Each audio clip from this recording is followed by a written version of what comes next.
Hey class, it's Mr. Gilbert. It's been a while since I've checked in with you with these video demonstrations, so I thought I would get back on the horse and show you guys a little bit about some of the upcoming projects. So we have Project 3 coming up, and that is the using the knife to cut the paper and make a design and then have a background paper. So I've been asked a couple questions about the background paper. So I think it'd be really effective if you just used any kind of contrasting paper, whether you have something that's dark colored. You could use the illustration board to lay your project down on, and that'll create a black background, and then you can photograph your project to turn it in.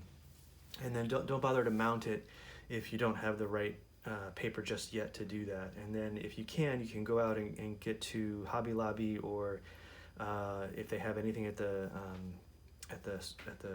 campus store that would be like a colored or contrasting sheet, then you could mount your cutouts onto that sheet to create a more interesting look. But anyway, it doesn't really matter if you mount it just yet. I just want to see the photograph of the paper as you've cut your design into it, and then you could put it somewhere where if you photograph it just on the floor, as long as the floor is a contrasting color, that'll show the design and make it look really good. So that's kind of all I'm looking for Project 3. Project 4 is going to deal with line and cross-hatching, and since that's a lot of what I do in my own work, I thought I'd show you some of the recent sketches I've been doing, and they kind of relate to what we're going to be doing with line and direction and emphasis and things like that in Project 4. So if you take a look at this piece, so you can see how the lighter areas, the cross-hatching is very, very far apart. Move that up a little bit so you can see it. Okay, and then in areas that are darker, the lines are thicker and there's more overlapping lines in different directions. I often find that the diamond pattern hatching, like this direction with that direction and then that direction, makes a little smoother look than if you just do 90-degree angles on everything. I think that kind of flattens things out, whereas the diamonds kind of create a little bit more movement.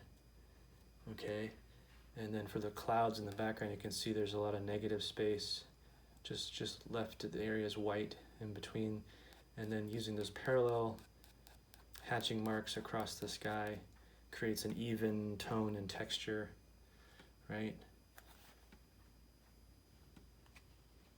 Again, you can see you can vary the shape of your hatching marks. You can kind of give it a wavy effect. Again, the diamonds in here is really nice. So this one, it kind of plays with directional hatching and line work. So the background net, so to speak, kind of follows this S shape, and then off of the bird's head, you see these little like directional lines. That's kind of an interesting thing to look at. Okay, notice in here that the thicker the line, they're not really spaced closer or further apart. The spacing is pretty much the same, but if you use a thicker line, gradually get thicker and thicker, then it creates this sort of changing tone, okay? Let's go to the next one.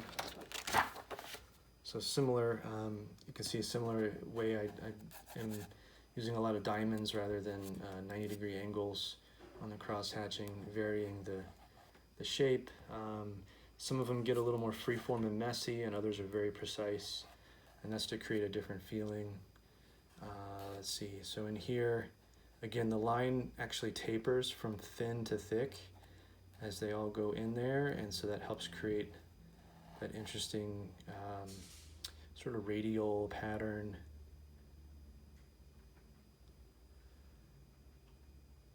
And then playing with negative space. So rather than hatching through every one of those areas, I kind of kept the marks short and created these sort of stripes. It's another way to do it. Yeah, it's just a lot of fun to do cross-hatching, in my opinion. I spend a lot of time doing it. And don't be afraid to have lines that break apart, and that creates that area of light tone And it keeps the texture even throughout, so it still looks like it's the same texture.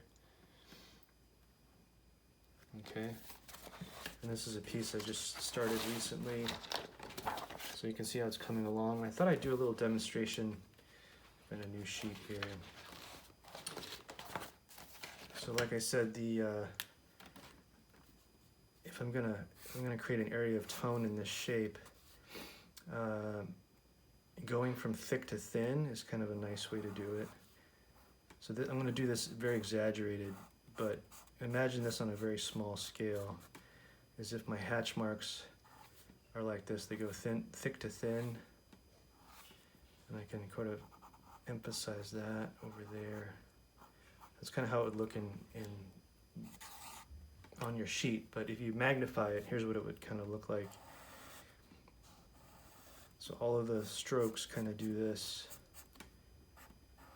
You'll find printmakers do this technique quite a bit. You can make this a lot neater than I'm doing. I'm just sort of, for the sake of demonstration, going really fast here, not really being very precise. So that way I'm establishing direction, like all these, this tapering line acts like an arrow and kind of moves your eye in a certain direction.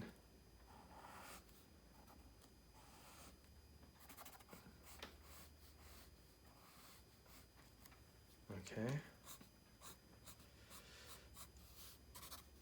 All right, so that creates a change in tone and form. You can exaggerate that even more if you wanted to.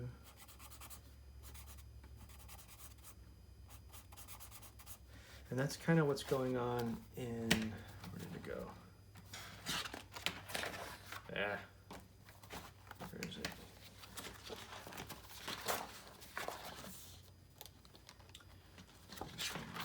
So that's kind of what I'm doing in here, but you can see this is just much more tight and small.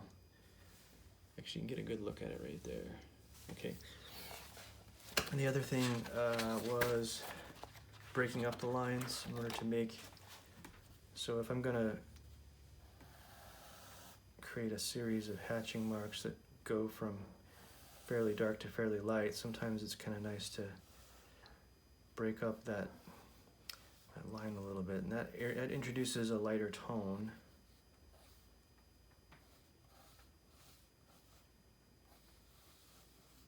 If you space those further and further apart, then all of a sudden it goes from, you know, a medium dark tone. I can space these closer together too. And then what you can do is go in between with a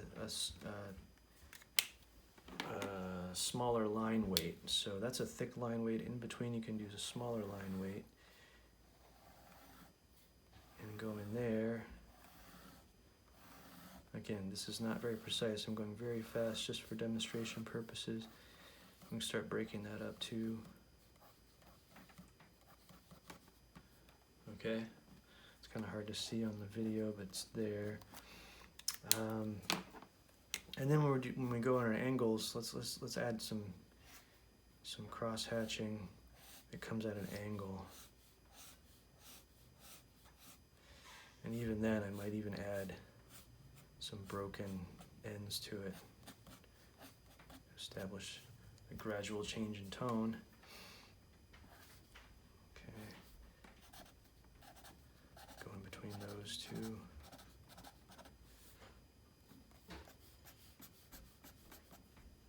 Okay, so now we're sort of building a change in tone from light to dark.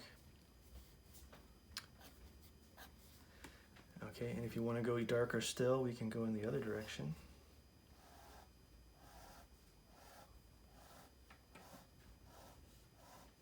You can see how that 90-degree angle kind of flattens it out a little bit. So I tend to avoid those if I can. Let's go in between. And then we'll add some broken up here.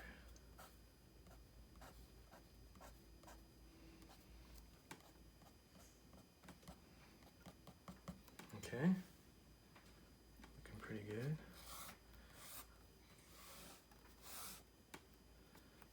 All right, now obviously if you keep going, you can get it to be almost completely filled in. All right. Another fun one is to play around with sort of random scribbles. If you put the scribbles closer together, of course that builds up a lot of dark tone, and then scribbles can become looser. You can just do all dots or little short strokes. We'll do this imaginary sphere.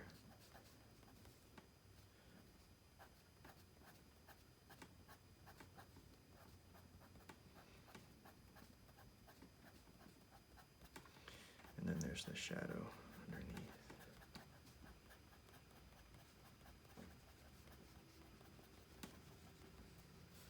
Okay, so I got this imaginary sphere.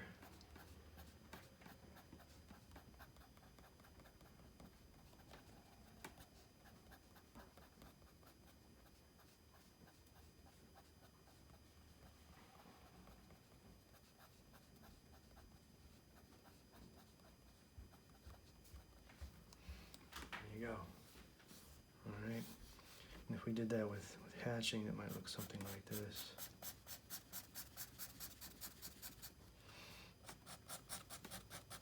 If you're going to do curves, you kind of want the hatching strokes to follow the contour a little bit. It makes it look more rounded.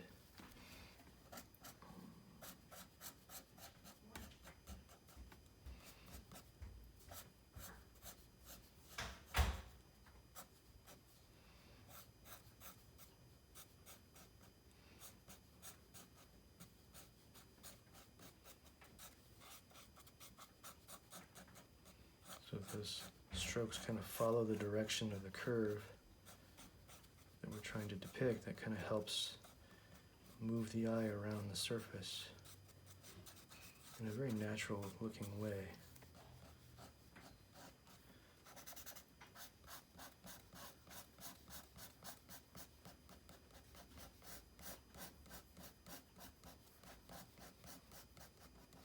And you can see how loose and sketchy that is. That's a good way to start. When I do my actual work, though, I tend to really slow down and be very methodical, and really try to put these lines exactly where I want them to go. Let's see. Okay, and then, like I said before, using a shield is a really good idea, especially using outlines around the edge is going to make it look, I don't know, kind of flattened. So sometimes I will prefer to use a shield.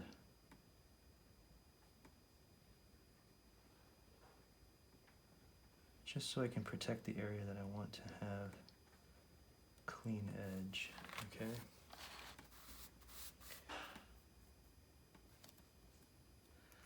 Change to the number 1.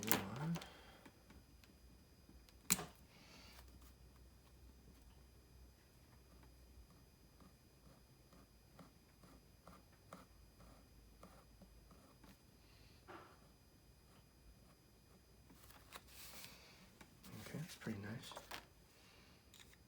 That's kind of how I do it, and then, yeah, so I like to play around with these organic, recognizable shapes. Like I've got this little cutout that I like to use, and then put him in the scanner and blue him up a little bit. I like to use these guys, and yeah, and then just a lot of it's sort of meditative when you're just doing stroke after stroke after stroke. It can become a very relaxing way to spend some time.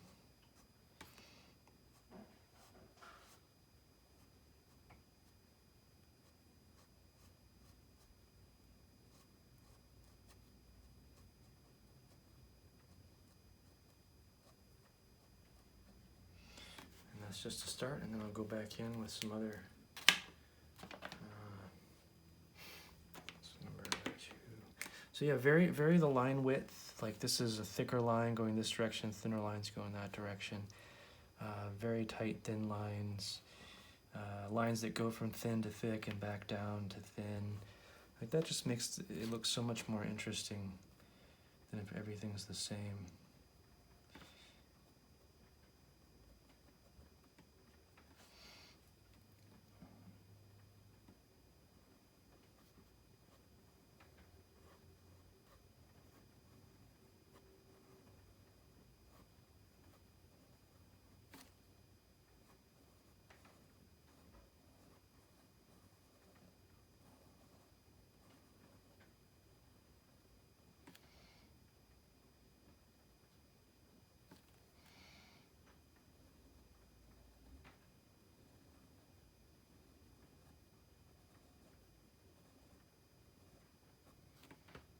Okay. But anyway, that's kind of how I make these, and hopefully some of those techniques will work out for you when you're doing your project number 4. I think it's gonna be a great project for you guys. Okay, so have a good day. Talk to you soon.